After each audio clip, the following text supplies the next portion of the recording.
Welcome to all students in statistics class. आज का जो हमारा लेक्चर है वो स्टैटिस्टिक्स में लेस्पेयर मेथड है।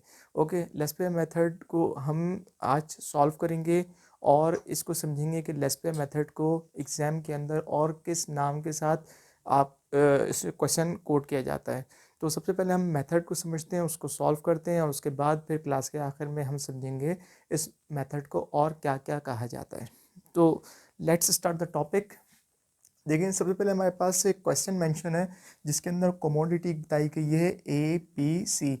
अब ए बी सी की जगह कोई भी नाम भी दे सकता है, स्टूडेंट्स के किसी भी तरह के ग्रेड दे सकता है, तो ये कमोडिटी बता रहा होता है। ओके, और ये इसी तरह से 2010 की हमें प्राइसेस और क्वांटिटी मेंशन है और इसी तरह से 2011 की प्राइसेस और क्वांटिटी मेंशन है क्वेश्चन के अंदर। अच्छा, तो लेस्पेयर मेथड सॉल्व करने के लिए सबसे पहले हम उसका यूज़ करेंगे फार्मूला, और फार्मूला सॉल्व करने से पहले हम लिखेंगे एज यू नो। ठीक है, एज यू नो करके आप लिखेंगे ये लेस्पेयर को शो करा है एल, और पी ओ एन क्या शो करा रहा है वो हम अभी समझ लेते हैं। सबसे पहले समझ लीजिए सबमिशन है पी एन का मतलब है price of current air. Price of current air. अच्छा, प्राइस ऑफ करंट ईयर कौन सा है? देखें, हमारे पास दो सन दिए हुए, एक 2010 और एक 2011। तो हमारा जो करंट ईयर है वो 2011 है, क्योंकि 2010 प्रीवियस ईयर है और 2011 हमारा करंट ईयर है। तो price of current year P N का मतलब हो गया। फिर हो गया क्यू ओ। क्यू ओ का मतलब है quantity of base air. Quantity of base air, base year हमारे पास कौन सा है? ये रहा 2010, इसकी क्वांटिटी ये आ गई। ओके, नंबर थर्ड पे दिया हुआ है। अगला स्टेप लेते हैं पी ओ ऑलरेडी हम यहाँ पे समझ लेते हैं प्राइस ऑफ बेस ईयर, यानी price of base year. Base year हमारे पास कौन सा है? ये है 2010 और ये इसकी प्राइसेस हैं। ठीक है, तो ये पूरा फॉर्मूला कंप्लीट हो गया। क्यू ओ ऑलरेडी हम समझ चुके, इसलिए दोबारा समझाने की ज़रूरत नहीं है। तो अब स्टार्ट करते हैं इसको। टेबल को बनाएंगे। टेबल को बनाने से पहले हम लिखेंगे we have construct index number by using Laspeyres method. ठीक है, we have construct index number by using Laspeyres method. सबसे पहले हम लेते हैं इसको पी एन क्यू ओ। ये आ गया पी एन क्यू ओ, फॉर्मूले का पहला स्टेप। ठीक है, पी एन क्यू है। पी एन का मतलब price of current year, Q O का मतलब quantity, price of quantity of base year. ये आ गया पी एन और ये आ गया क्यू ओ। ठीक है, 4 8 ज़ा 32। ठीक है, 6 10 ज़ा 60। ठीक है, सी की ले लेते हैं, 5 14 ज़ा 70।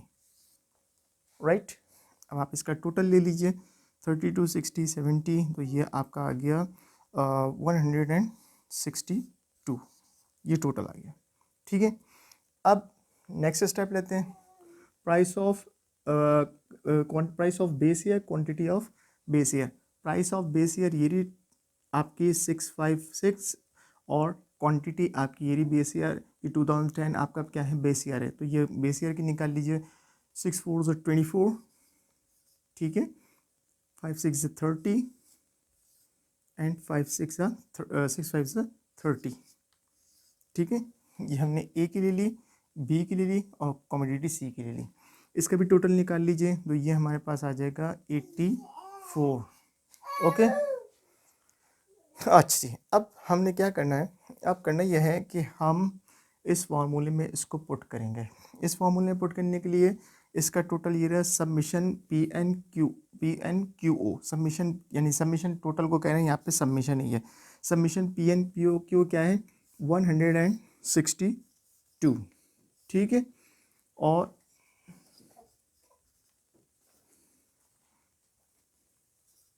ठीक, उसके बाद quantity P O Q O, ये आ गई क्वांटिटी आपकी 84।